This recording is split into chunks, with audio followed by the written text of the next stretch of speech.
namo buddhaya, salam kebajikan. Dan terakhir saya ingin sampaikan salam sehat pada Bapak Ibu sekalian.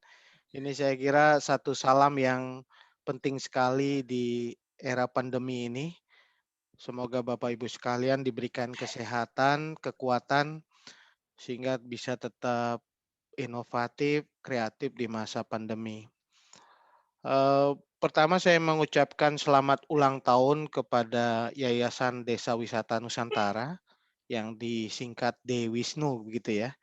Ulang Gitu. tahun yang ketiga.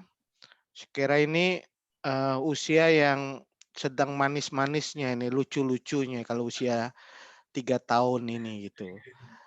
Jadi mohon izin Pak Wamen, mungkin kalau Pak Wamen sudah hadir, Pak Budi Aristiadi.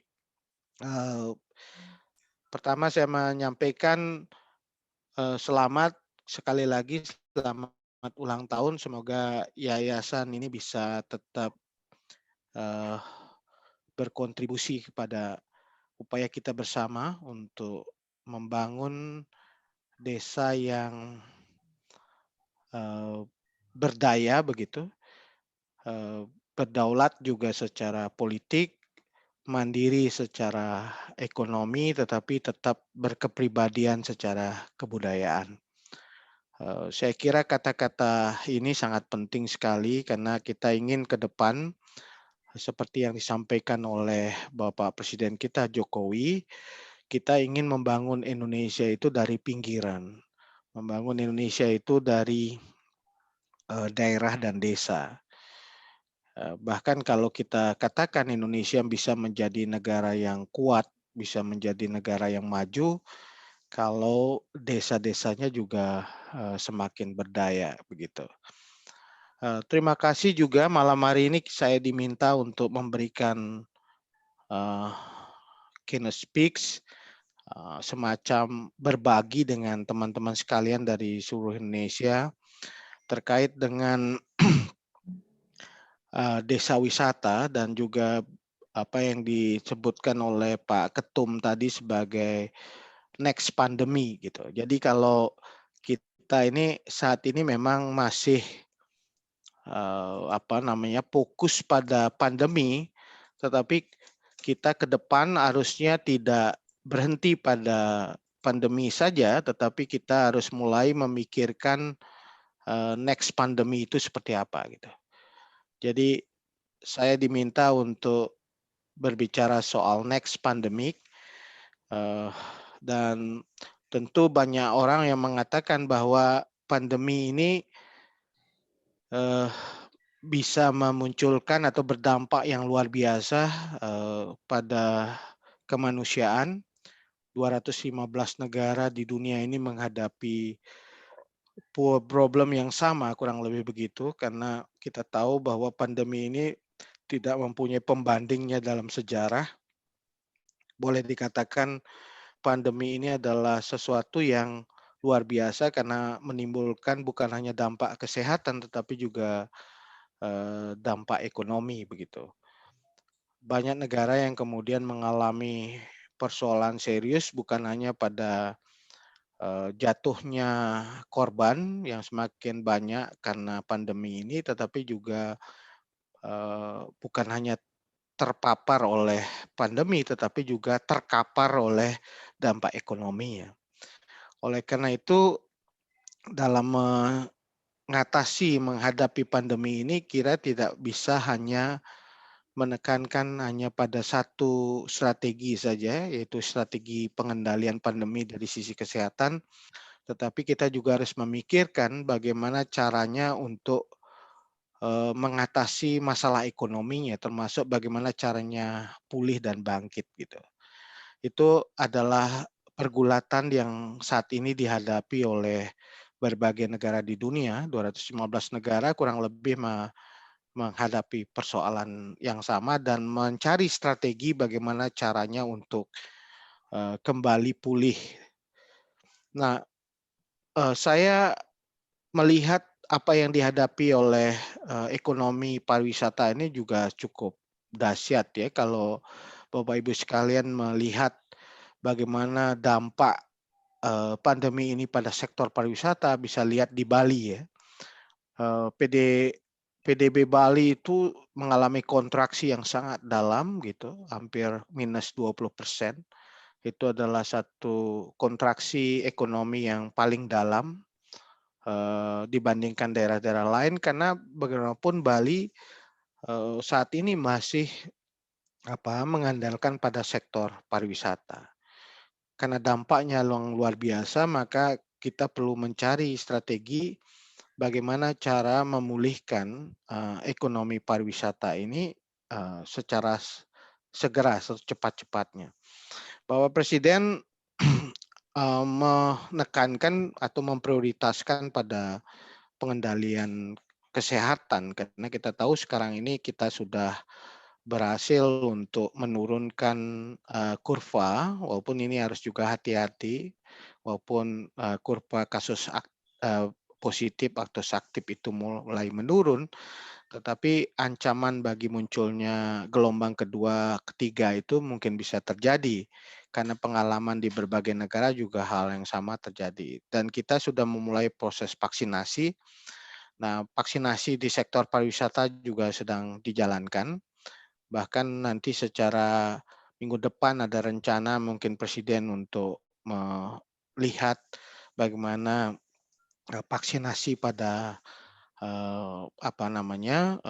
insan pariwisata karena kita tahu insan pariwisata menjadi sangat penting sekali dalam konteks pemulihan ekonomi. Nah, saya ingin mengatakan bahwa strategi dalam pemulihan ekonomi dan transformasi ekonomi pariwisata itu ada 3, yaitu kita harus mulai dengan fase survival, bagaimana cara kita untuk survive begitu ketika awal-awal pandemi ini terjadi. Dan itu kita lakukan dengan Presiden menekankan berbagai cara untuk berkaitan dengan insentif dan stimulus ekonomi termasuk juga bansos gitu supaya betul-betul persoalan basic need itu bisa tertutupi terlebih dahulu. Fase ini adalah fase survival yang sangat penting. Kemudian kita masuk kepada fase kedua yaitu fase recovery. Ini adalah bagaimana cara memulihkan ekonomi baik dari sisi demand side maupun dari supply side-nya. Nah, tentu ini sebuah PR kita juga gitu, bagaimana mendorong demand side. Karena demand side ini tidak akan muncul kalau tidak ada jaminan tentang kesehatan, keamanan. Karena bagaimanapun orang mau traveling, mau berwisata, kalau dia betul-betul merasa aman begitu untuk berwisata itu. Dan ini perlu rebranding atau kita tahu bagaimana cara mendorong supaya orang mau traveling dengan melakukan rebranding. Kemudian juga ada strategi marketing yang baru mungkin yang lebih menekankan pada wellness tourism gitu untuk menekankan bahwa dia aman untuk berkunjung ke sebuah daerah destinasi. Kemudian juga mungkin ada ide-ide tentang travel bubble gitu atau sekarang koridor travel gitu yang kurang lebih bisa memastikan resiprokalitas dari kunjungan itu. Misalnya kita membuka diri juga pada saat yang bersamaan negara lain juga membuka diri. Kemudian kita juga memastikan ada safe transportation, relaksasi migrasi dan lain-lain itu bagian dari strategi-strategi recovery yang harus kita lakukan pada saat upaya-upaya basic need itu sudah kita jalankan gitu. Jadi ada melihat dari sisi demand side maupun supply side. Nah, yang ketiga Bapak Ibu sekalian, ini yang sering disampaikan oleh Bapak Presiden bahwa pandemi itu atau krisis itu harus bisa dijadikan momentum untuk melakukan reinstall atau restart gitu terhadap sistem yang ada selama ini. Saya menggunakan ini sebagai model untuk melihat persoalan Bali ya, karena teman-teman di daerah lain mungkin bisa belajar dari Bali bagaimana membangun tatanan baru next pandemi ya setelah pandemi itu terjadi. Karena bagaimanapun Bali bisa dijadikan semacam milestone, bisa menjadi satu titik utama bagi pelajaran kita di dalam menangani pandemi dan kemudian juga pada saat bersamaan membangun satu spirit baru pariwisata setelah pandemi ini ada gitu. Jadi Bali sebenarnya banyak sekali belajar dari pandemi ini karena ekonomi pariwisata Bali sekarang ini memang ditopang sangat kuat oleh sektor pariwisata dan pandemi ini memukul sangat luar biasa pada sektor pariwisata Bali dan akhirnya banyak orang di Bali sekarang ini mulai berpikir mengenai bagaimana membangun satu tatanan baru di dalam pariwisata Bali begitu ke depan. Saya berharap ini bisa menjadi bahan juga bagi teman-teman daerah lain ketika membangun pariwisata, setidaknya kita bisa melihat dari kasus Bali ini. Nah, yang pertama saya kira penting untuk kita melakukan perubahan paradigmatik ya di dalam sistem dan juga orientasi dari tourism yang kita bangun. Dari yang kita sebut dengan mass tourism atau kecenderungan untuk menekankan pada quantity begitu menjadi quality tourism. Nah, ini saya kira sangat kongruen dengan perkembangan hari ini ketika orang sekarang ini lebih menekankan pada kualitas dari destinasi, layanan destinasi, wellness sebagai satu hal yang sangat penting. Bukan hanya pada saat pandemi, kita nggak tahu pada saat new normal pun kita harus tetap menekankan pada wellness dan safety. Hygiene atau kesehatan, kebersihan itu salah satu ukuran-ukuran yang baru. Kita sudah punya ukuran itu di masa lalu Sabta Pesona, tapi kayaknya kita lupa begitu ukuran itu sebagai satu ukuran yang penting bahwa quality tourism termasuk juga wellness, safety, hygiene dan kesehatan itu jadi hal yang sangat penting. Jadi mungkin kita bergeser dulu dari paradigma mass tourism ke quality tourism. Ini yang penting juga kita angkat. Nah, oleh karena itu quality tourism itu harus punya dampak bagi Bali terutama kalau sisi nilai. Jadi kalau bisa kita akan mendapatkan satu model pengelolaan pariwisata yang kemudian betul-betul punya dampak bagi kesejahteraan masyarakat Bali. Jadi tidak lagi hanya untuk kuantitas, tapi ternyata itu capital outflow-nya lari keluar begitu. Karena dulu pernah punya pengalaman ketika banyak sekali menerima model mass tourism gitu, justru yang terjadi adalah tidak banyak dampaknya uang itu beredar di Bali dan berdampak pada masyarakat. Yang ketiga, social public engagement, community based involvement itu penting sekali sekarang ini dibicarakan lagi karena jangan sampai kita membangun destinasi hanya dapat sampahnya saja atau limbahnya saja dari pariwisata yang dibangun. Harus ada mulai memikirkan social public engagement, termasuk juga kita ketika kita bicara desa wisata itu sebenarnya kita bicara soal penting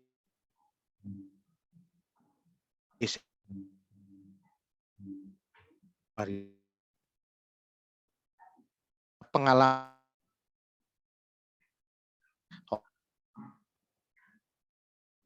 harus tidak menjadi satu-satunya penyangga utama struktur ekonomi, harus ada diversifikasi ekonomi dan itu artinya bahwa perlu ada sesuatu yang sifatnya inovatif terutama sektor kreatif dan juga digital ekonomi. Nah, ini pengalaman Bali yang memang sangat banyak memberikan pelajaran pada kita di masa pandemi ini dan di next pandemi saya kira akan sangat berarti bagi kita semua. Bapak Ibu sekalian yang saya hormati, ketika kita bicara tentang desa wisata, saya beberapa hari terakhir ini memang sedang keliling ke berbagai daerah untuk melihat heritage ya. Nah, itu memang sesuatu yang menjadi DNA bangsa kita bahwa kebudayaan dan seni itu adalah DNA tersebar di mana-mana. Kita punya kekuatan yang sangat dahsyat di dalam hal kebudayaan. tetapi kita punya kelemahan yang cukup serius untuk memanfaatkannya, mengembangkan dan memanfaatkannya. Saya kira ini penting sekali kita jadikan pelajaran. Saya mencatat beberapa poin tantangan desa wisata yang mungkin bisa menjadi bahan diskusi Bapak Ibu sekalian dan juga akan menjadi bagian dari refleksi bersama kita termasuk oleh pemerintah adalah saya dapatkan dari teman-teman yang mengkaji soal desa wisata, saya dapatkan dari Sukma Ride termasuk ini, ada 8 poin yang dia sebut sebagai tantangan desa wisata. Yang pertama adalah sering terjadi duplikasi dan kurang diferensiasi. Jadi duplikasi mungkin di awal-awal terjadi ya, tetapi harus mulai memikirkan keunikan potensi. Jadi jangan cenderung untuk mengulang produk-produk yang diciptakan oleh desa wisata yang lain yang sudah berjalan dan, harusnya, diidentifikasi apa yang menjadi potensi unik dari desa wisata itu sendiri. Jadi ini penting sekali untuk membangun diferensiasi. Yang kedua, memang ada masalah atau tantangan terkait dengan standarisasi. Karena faktor ikut-ikutan begitu, semua karena desa wisata itu dianggap menarik dan kemudian kok kesannya, keren begitu, ikut-ikutan. Sehingga tidak ada mekanisme yang diletakkan gitu dalam membangun ini gitu. Jadi, eee, ini penting sekali kita untuk membangun standarisasi dan ini bagian dari kerja dari kita bersama gitu. Yang ketiga, ini memang masalah karena kita, belum, membangun sinergi, baik itu kementerian, baik itu antara kementerian dengan daerah begitu. Ada 3 kementerian yang sekarang ini mengurusi desa, termasuk desa wisata, Kemenprap, Kemendes, Kemendagri, bahkan Kemendikbud itu punya desa-desa pemajuan kebudayaan gitu, masing-masing sangat berhubungan dengan desa wisata. Nah, ini ke depan bagaimana cara kita mengikat sapu lidi lepas ini, yang lepas-lepas masing-masing supaya tidak berdiri sendiri gitu, sehingga kita harus punya kemampuan untuk mengikatnya supaya apa yang menjadi program dari kementerian itu di bawah bisa diikat dengan baik berdasarkan prioritas yang dibangun di tingkat desa. Yang keempat memang ada persoalan keterbatasan akses, punya potensi yang bagus, punya atraksi yang menarik, tetapi aksesnya sulit. Ini juga menjadi problem bagi kita terkait dengan connectivity dan kita harus menyelesaikan dan Bapak Presiden selalu melihat ini persoalan penting, infrastruktur dan konektivitas. Dan tinggal sekarang ketika konektivitas itu terbangun, apa yang harus dilakukan? Nah, misalnya sekarang Trans Jawa sudah ada, Trans Sumatera, setelah itu apa gitu.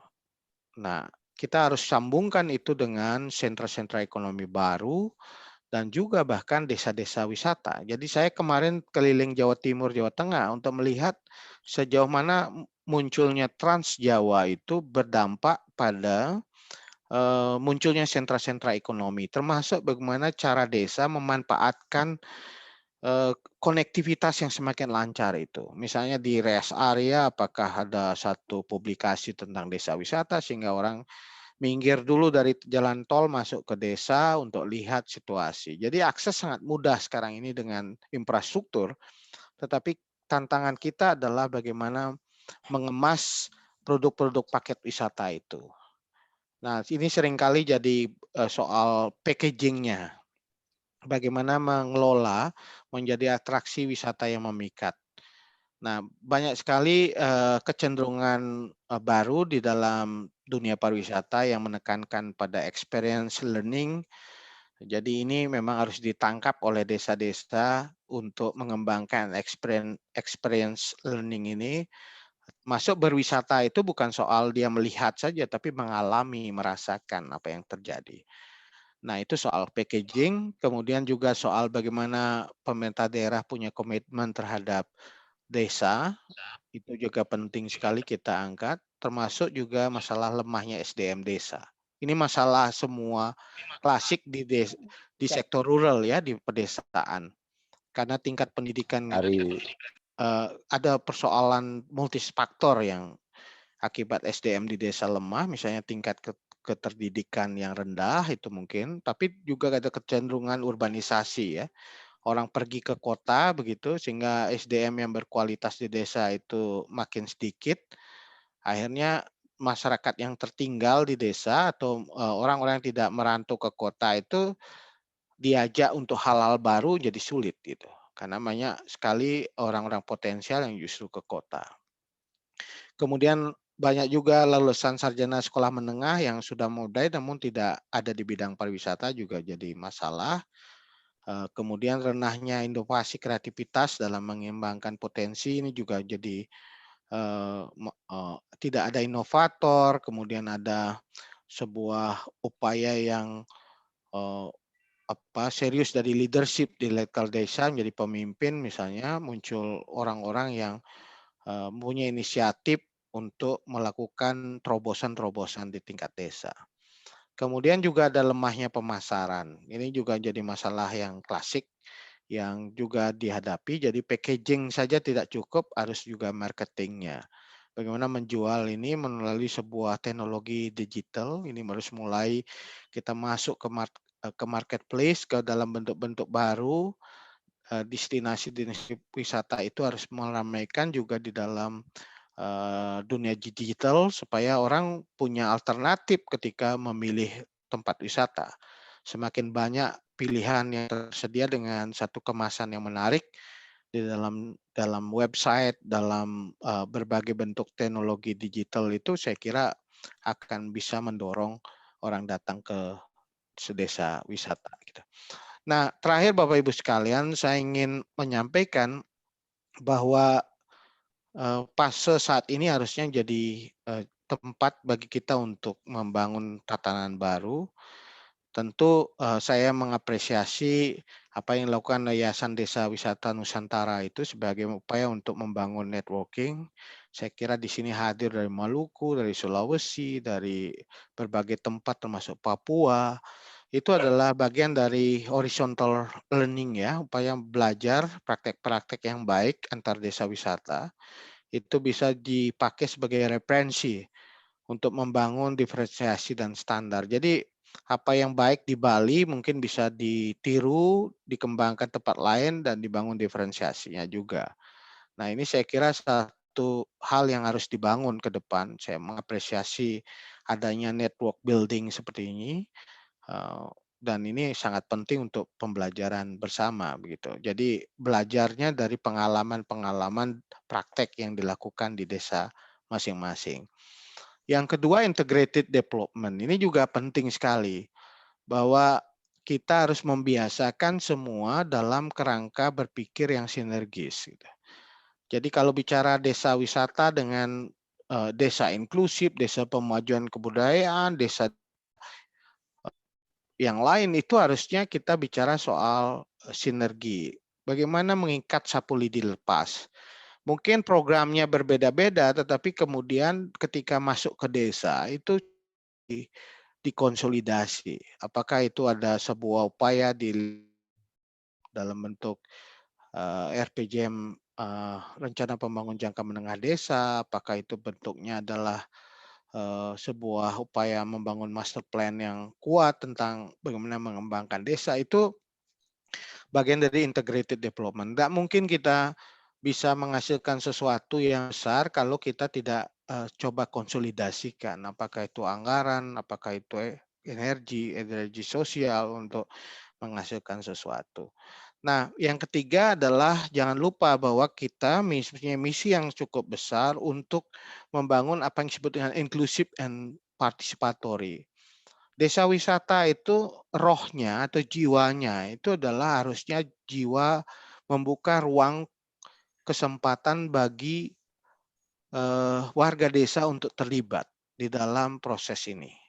Ini saya kira jiwa dari desa wisata itu karena jiwa desa wisata itu adalah community based dan dia mendorong sebenarnya keterlibatan dari komunitas warga di dalam proses-proses pengembangan desa wisata, sehingga desa wisata itu betul-betul bisa berkontribusi bagi kesejahteraan masyarakat desa. Jadi saya sederhananya mengatakan bedanya kalau kita membuat satu program yang tidak melibatkan itu adalah ya itu tadi bahwa program ini menjadi satu program yang sifatnya artificial karena dia tidak punya akar yang kuat di dalam masyarakat. Oleh karena itu harus dibangun sebuah keterlibatan masyarakat di dalam proses perumusan dan Orang mau juga partisipasi desa wisata.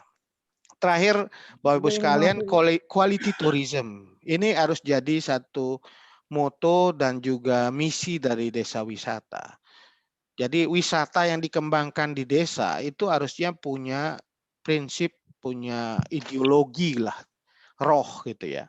Yang kurang lebih rohnya adalah bahwa tourism yang dibangun adalah tourism yang berpandu pada ekoturism gitu. Apalagi kita punya memang situasi lingkungan yang memungkinkan untuk itu, edukatif, ya itu penting sekali kita membangun wisata edukasi, bukan hanya ekoturism tapi edukatif yang mendidik, yang menilai, dan culture and heritage tourism. Jadi mengembangkan budaya dan juga warisan budaya yang ada di desa itu. Nah, ini adalah satu roh yang penting di dalam upaya kita membangun desa wisata. Saya kira itu Pak Ketum, Pak Nyoman Kandia, beberapa hal yang ingin saya bagi pada teman-teman sekalian. Intinya bahwa pandemi ini memang menimbulkan sesuatu yang punya dampak serius pada kita semua dan semua kita terkapar dan terpapar begitu oleh pandemi ini. Tetapi kita harus gunakan momentum pandemi ini untuk memikirkan sesuatu model sistem pariwisata yang baru begitu, yang kurang lebih bisa memberikan kesejahteraan bagi masyarakat desa dan juga peningkatan kualitas hidup kita semua. Saya kira itu Pak Nyoman Kandia, terima kasih dan saya kembalikan dan saya tutup dengan para mesanti. Om Santi, Santi, Santi Om. Suksemo Dahat, Dua Agung, ya Koordinator Staf Khusus Presiden RI telah menyampaikan arahan kepada kita semua. Ilmunya sangat bermanfaat, luar biasa sekali bagi teman-teman kami dari Sabang sampai Merauke. Kesempatan selanjutnya saya berikan kesempatan kepada Bapak Wakil Menteri Kementerian Desa, PDT, Transmigrasi yang sangat luar biasa, Pak Budi Ari Setiadi. Bapak, salam dari Ubud, Bapak. Iya, lama kita tak jumpa. Saya senang sekali ketemu Bapak lagi di sini. Silakan Bapak. Apa saya share screen Bapak? Silakan Bapak. Waktu untuk Bapak. Assalamualaikum warahmatullahi wabarakatuh. Waalaikumsalam. Kepada kita semua. Salam. Ya. Budaya. Om Swastiastu dan selamat malam. Ini yang saya hormati Koordinator Staf Khusus Bli Ari Dwi Payana. Teman-teman, ini peserta Zoominar kali ini. Saya lihat dari pesertanya ada yang dari Wakatobi, dari Papua, dari... Ya Pak Wamen, kami ada di 34 provinsi, 220 kabupaten kota Pak Wamen. The Wisdom Foundation. Ya. Saya pengen ke Bali lagi nanti nih, Pak. Iya, ketemu. Dengar petuah-petuah dari Pak Nyoman tentang Bali. Ya.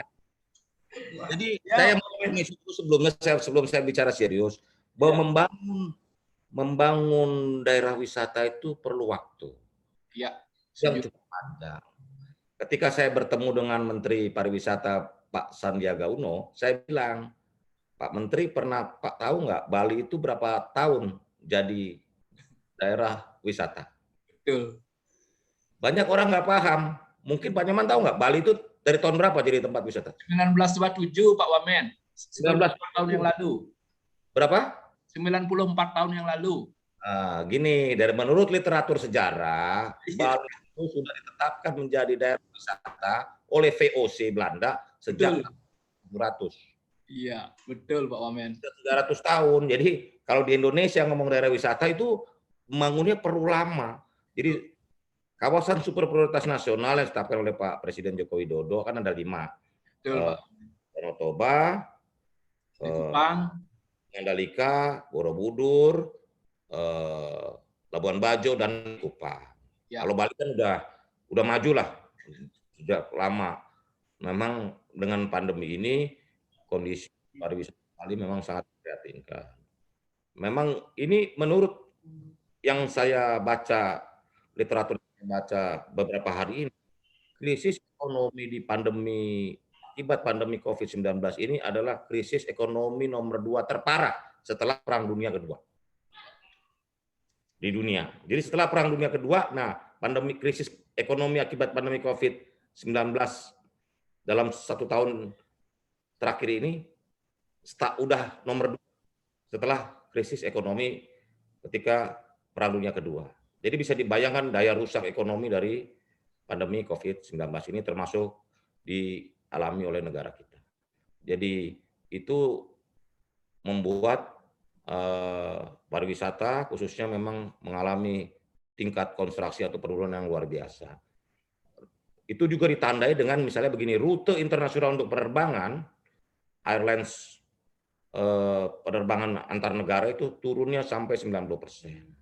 Jadi udah pasti akan menurunkan wisata antar negara.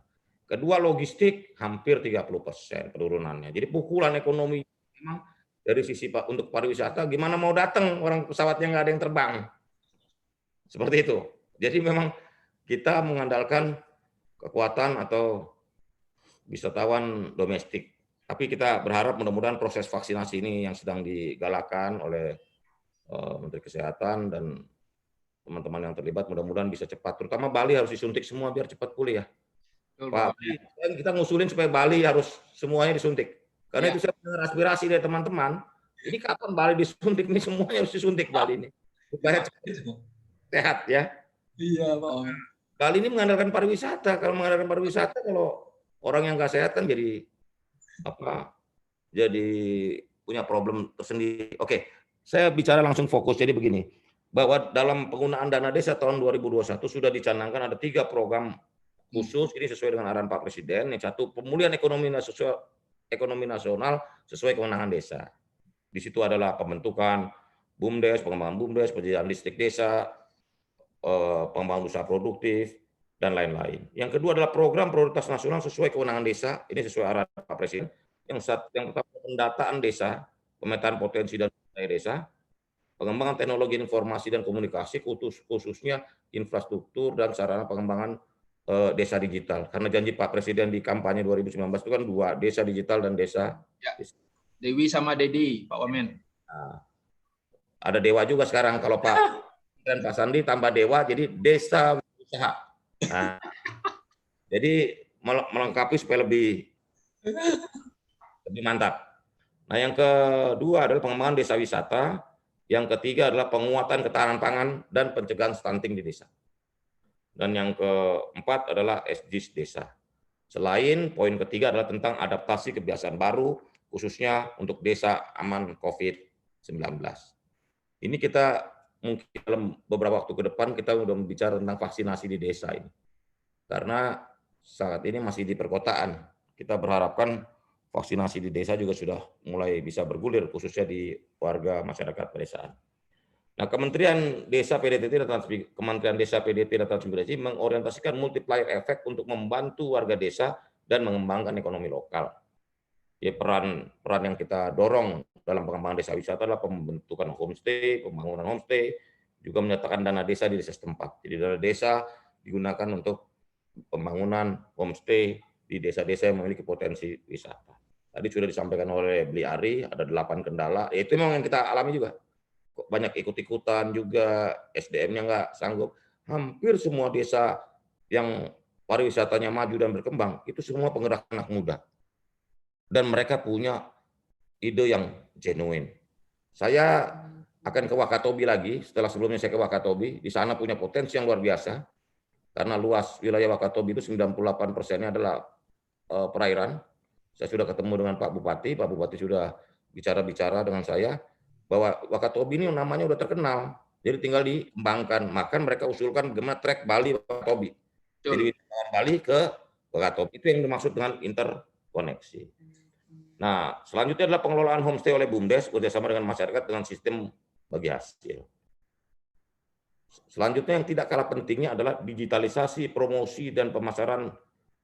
Pak Wamen, izin apakah saya share screen materinya Bapak? Boleh. Boleh. Makasih, izin. Ya.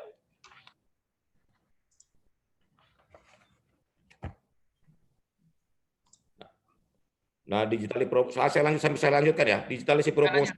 Ya, lanjut. Ini adalah bagaimana kita mempublikasikan keindahan alam dan potensi alam yang ada di desa-desa wisata tersebut. Mendorong pemasaran produk unggulan desa melalui BUMDes untuk masuk ke event-event penting, hotel, dan tempat wisata yang lainnya. Jadi saya sudah usulkan ke Bupati Wakatobi misalnya, bahwa perlu ada kita kalau kita ke Wakatobi, kalau ke tempat wisata lain kita selalu ada kenang-kenangan, baik gantungan kunci, tempelan kulkas, itu bikin dong Wakatobi, khas Wakatobi, supaya orang bisa mengenang kunjungan mereka ke daerah wisata tersebut. Jadi pemulihan ekonomi desa melalui BUMDes wisata, jadi BUMDes usaha milik desa yang khusus mengelola wisata, itu dicanangkan dalam lanjut. Nah, ke halaman berikutnya ketiga.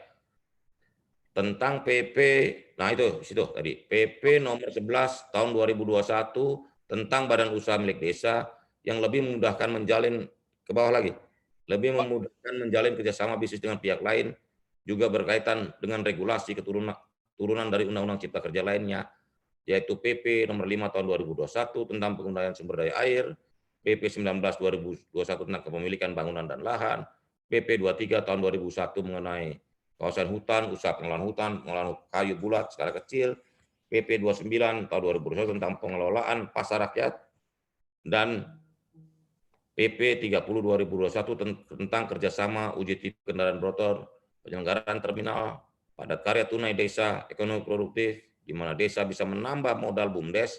Selanjutnya BUMDes mengelola wisata dengan padat karya, perawatan lokasi wisata, dan sebagainya. Nah, ini selanjutnya kita lihat tren desa membangun wisata.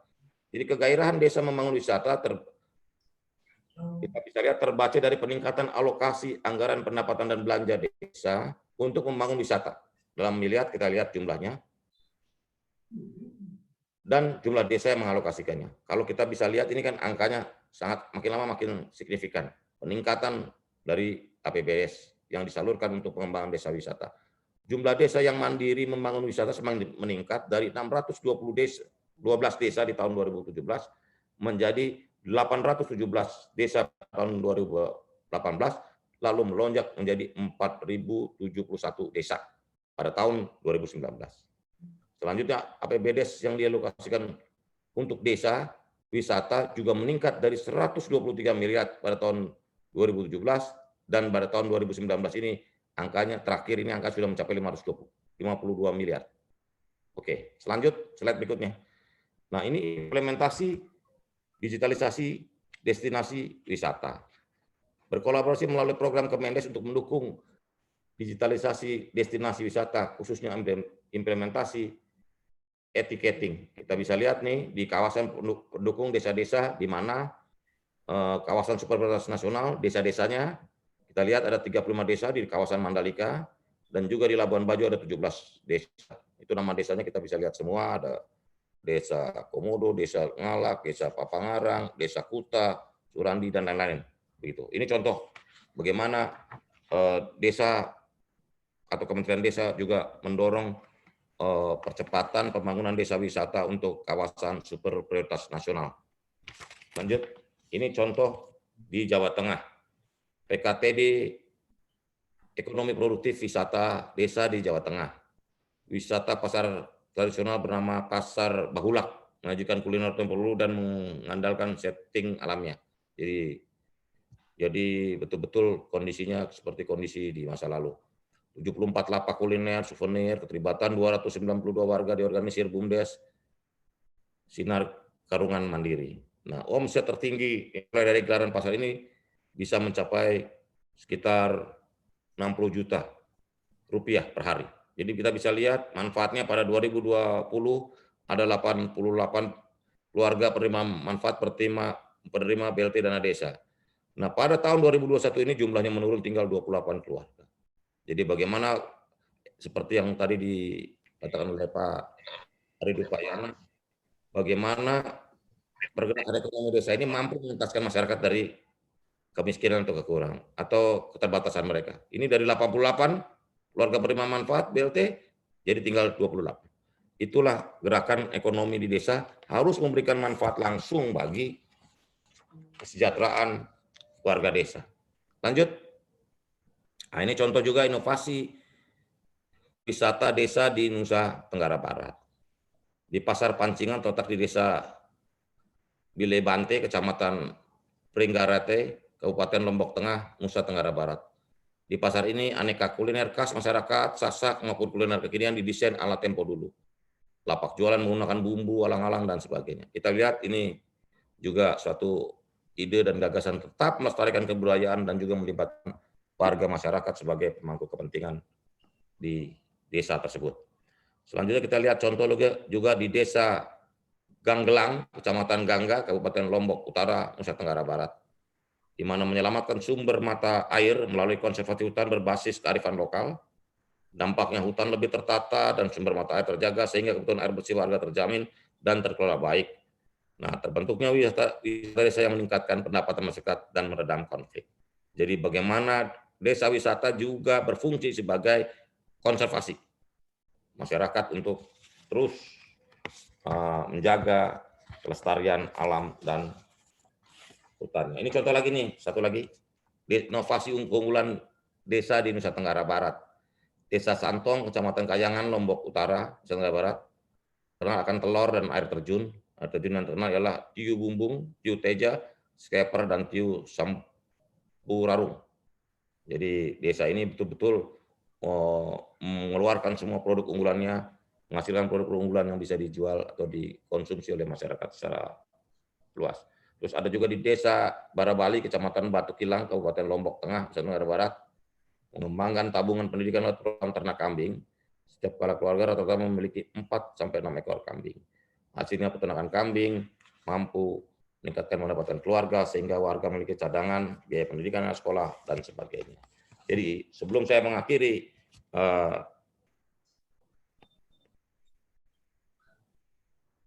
keynote speaker di malam hari ini, saya ingin menyampaikan bahwa desa wisata ini memang intinya adalah soal keindahan alam, kebudayaan, dan juga sumber daya manusianya. Tadi sudah disebutkan oleh dalam paparan Pak Aridu Payana bahwa SDM desa memang masih problem. Saya pikir pada suatu waktu kita harus berpikir ulang tentang bagaimana menata otonomi daerah negara ini. Karena menurut hemat kami, di luar tadi pembicaraan soal desa wisata, ada dua problem yang menurut hemat kami harus dievaluasi, yaitu soal pendidikan dan kesehatan. Karena setiap saya berkunjung ke daerah-daerah atau ke desa-desa di seluruh Indonesia, ini pembangunan pendidikan dan kesehatannya jauh dari merata. Dokter-dokter terbaik berkumpul aja di kabupaten-kabupaten yang baik, yang makmur. Dan juga guru-guru. Sementara daerah-daerah lain, khususnya di Indonesia Timur, dengan segala hormat, masih kekurangan kualitas guru dan dokter yang baik. Ini kan harus ada campur tangan negara, pemerintah dalam meratakan guru dan dokter yang berkualitas, yang dengan sendirinya akan mendukung pengembangan sumber daya manusia dan tumbuhnya desa-desa di seluruh Indonesia. Karena kita percaya sesuai dengan kata Pak Presiden, Indonesia maju, program Pak Presiden Joko Widodo, maka memajukan Indonesia harus dimulai dengan memajukan desa. Terima kasih. Assalamualaikum warahmatullahi wabarakatuh. Om Santi Santi Om. Salam. Luar biasa Pak Wamen. Apakah diizinkan lagi 15 menit setelah ada pertanyaan dua? Pak Agung sama Pak Wamen? Boleh bertanya peserta kami sampai jam 8 Bali, berarti jam 7. Boleh 15 menit. Boleh, siap Pak Agung. Mungkin Pak Aziz dari Lombok, langsung. Cepat, singkat. Bentar, satu-satu dulu. Saya kasih Lombok dulu. Silakan Pak Aziz.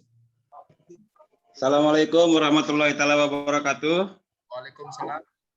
Ya, saya Aziz Junaidi, kantor perwakilan Kabupaten Lombok Tengah.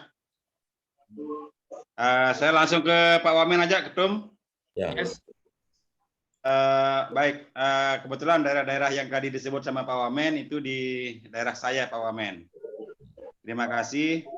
Cuman permasalahannya sekarang ini masih banyak lagi desa-desa wisata yang belum mendapatkan SK dari Bupati. Padahal desa itu sangat potensial sekali untuk dikembangkan menjadi desa wisata. Nah, harapan kami dari kantor perwakilan Dewisnu Kabupaten Lombok Tengah, Nusa Tenggara Barat, kiranya ada sebuah kebijakan dari Menteri Desa Tertinggal untuk memberikan ruang gerak yang lebih besar kepada desa-desa wisata yang mempunyai potensi untuk dikembangkan menjadi desa wisata, agar oleh pihak Pemda tidak dipersulit dalam mengajukan SK menjadi desa wisata. Itu yang pertama. Kemudian yang kedua, ini pun juga pernah saya sampaikan bahwa ada juga beberapa kepala desa yang punya potensi tapi cuek dengan untuk mengembangkan desanya menjadi desa wisata, Pak Wamen. Ya. Demikian, Pak Wamen. Terima kasih. Sehat selalu, Pak Wamen. Assalamualaikum warahmatullahi wabarakatuh. Oke, satu pertanyaan lagi saya ke Papua. Udah, satu lagi Papua, silakan. Buka mic. Ya. Salam sehat, Pak Wamen. Ya, salam sehat. Papua. Ya, Pak Wamen, desa wisata di Papua banyak di kepulauan yang memang kesulitan air bersih. Yang pertama, yang kedua kesulitan telekomunikasi. Kami memang kesulitan sekali untuk melakukan komunikasi maupun air bersih.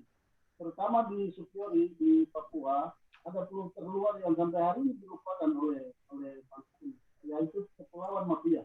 Ada di Pasifik, di kepulauan di Laut Pasifik, belum pernah oleh siapapun. Padahal itu paling terindah di dunia. Demikian dari saya. Siap. Terima kasih. Terima kasih. Silakan Pak Wamen dan Pak Agung menanggapi. Silakan. Jadi begini Pak dan Pak dari Papua, ya.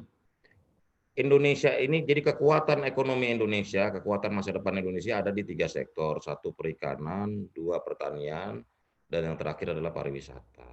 Jadi alam yang begitu indah, budaya yang begitu kuat adalah potensi buat bangsa Indonesia dalam menghadapi persaingan di masa-masa yang akan datang. Karena itulah pariwisata bisa menjadi sumber kekuatan ekonomi bangsa ini. Nah, memang potensi yang luar biasa di alam yang indah. Saya sudah ke Papua, saya sudah ke beberapa tempat wisata di sana, termasuk ke Raja Ampat. Saya melihat memang ujungnya memang SDM. Jadi Pak Ajis bilang ada kepala desanya yang cuek. Ya nggak bisa kalau kepala desanya cuek. Mau kita dorong seperti apapun kalau kepala desanya cuek, warganya nggak bergairah, ya susah. Karena rumusnya kemajuan itu tetap harus memerlukan yang namanya partisipasi warga. Karena pembangunan atau kemajuan yang berkelanjutan, berkualitas itu memerlukan prasyarat penting yang namanya partisipasi. Partisipasi warga. Khususnya untuk desa adalah partisipasi warga desa. Nah, tanpa partisipasi warga desa, segala inisiatif, prakarsa, dan sebagainya, ya nggak jadi apa-apa. Bukan orang luar yang memajukan desa, ya tetap harus kepala desa dan seluruh warganya. Sama seperti bangsa ini nggak bisa kita mengharapkan orang negara lain memajukan kita sendiri sebagai anak bangsa yang memajukan. Bahwa orang lain bekerja sama atau negara lain bekerja sama, ya itu soal lain. Jadi juga untuk desa, Pak Aziz. Jadi supaya menjawab pertanyaan Pak Aziz, kalau ada kepala desa yang lain-lain yang nggak mau atau acuh tak acuh dengan segala potensinya, yaitu harus diyakinkan, disadarkan bahwa kemajuan itu terletak di tangan kita sendiri. Seperti itu Pak Aziz. Jadi kalau soal ya Sulawesi Tengah, Pak Ketum, Sulawesi Tengah. Betul, Bram, diam dulu, Aiful. Bram, orang ngomong. Kamu nyela-nyela aja kamu dulu. Ya, lanjut, Pak Men. Soal status oleh Pak Bupati atau kepala daerah, yang menurut saya di lobby lah. Karena kan biar bagaimanapun keputusan untuk penetapan desa wisata salah satunya adalah kebutuhan pembangunan atau strategi pembangunan wilayah khususnya di kabupaten dan kota madya masing-masing dengan ODA ini. Nah, saya berharap mudah-mudahan ya itu tinggal diproses ya kabupaten dan bupatinya. Nah, soal Papua saya tidak meragukan keindahan alam Papua. Saya berapa kali ke Papua, saya melihat bahwa Papua itu betul-betul wilayah daerah yang indah, pantainya indah, gunung-gunungnya indah. Memang Papua dengan luas 32 juta hektar, seluruh pulau Papua Barat milik Indonesia ini, itu baru 2 juta hektar yang dikelola. Sisanya 30 juta hektar masih hutan, rimba. Jadi bagaimana potensi Papua yang masih sangat bisa kita kembangkan. Saya mengharapkan mudah-mudahan juga teman-teman Papua tetap semangat untuk membangun wilayah dan daerah Papua. Gitu.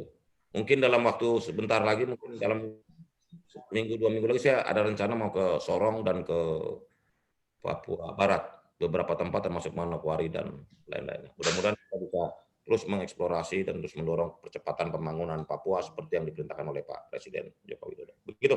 Terima kasih Pak Moderator. Terakhir Pak Agung, staf sus Presiden, silakan closing statement Pak Agung. Ya, sekali-sekali saya ingin diajak Pak Wamen jalan-jalan ke desa-desa gitu. Jadi nyambung tadi Pak Wamen, saya kira ini ada dua area untuk perbaikan yang kita harus dorong ya. Yang pertama di area space of engagement itu saya kira satu yang kita bicarakan di sini adalah untuk menurunkan penyakit ego sektoral, itu satu. Jadi jangan sampai kita kembali terjebak lagi pada ego sektoral masing-masing. Ini urusan Kemendagri, ini urusan Kemendes, ini urusan Kemenkrap, ini urusan.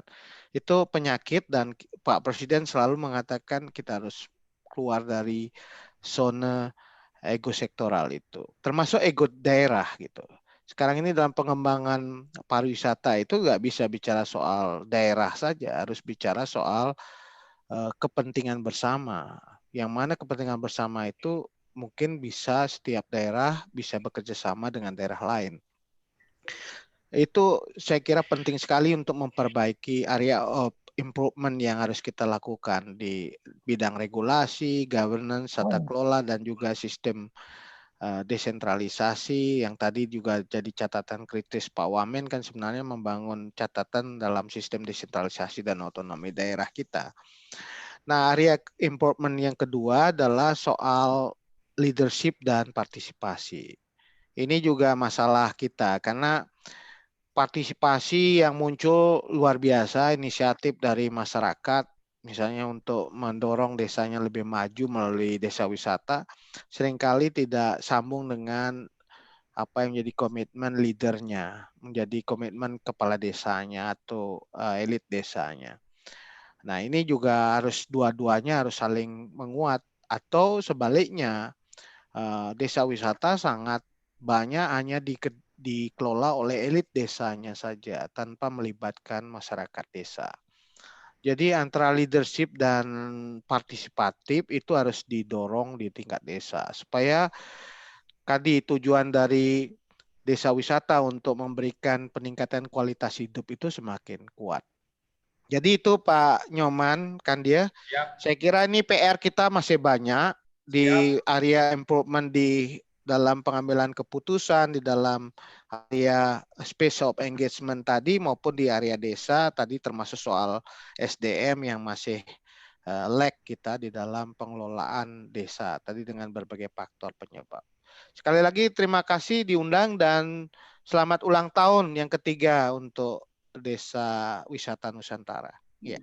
Terima kasih Pak Staf Khusus, ya Koordinator Staf Khusus Presiden RI Pak Wamen yang saya hormati. Saya rindu dengan ketemu Pak Wamen lagi di Ubud. Teman-teman mohon maaf sekali karena di keynote ya tidak ada diskusi lagi. Dari kantor pusat di Ubud kami mengucapkan selamat ulang tahun The Wisnu Foundation Desa Wisata Nusantara. Desa Wisata Nusantara kita siap bersinergi dengan staf sus Presiden, dengan Kementerian Desa, PDD dan Transmigrasi. Baik, selamat malam. Sampai jumpa dalam webinar berikutnya. Bye bye. Selamat malam. Oke, saya mau ya. Assalamualaikum warahmatullahi wabarakatuh. Selamat malam. Terima kasih.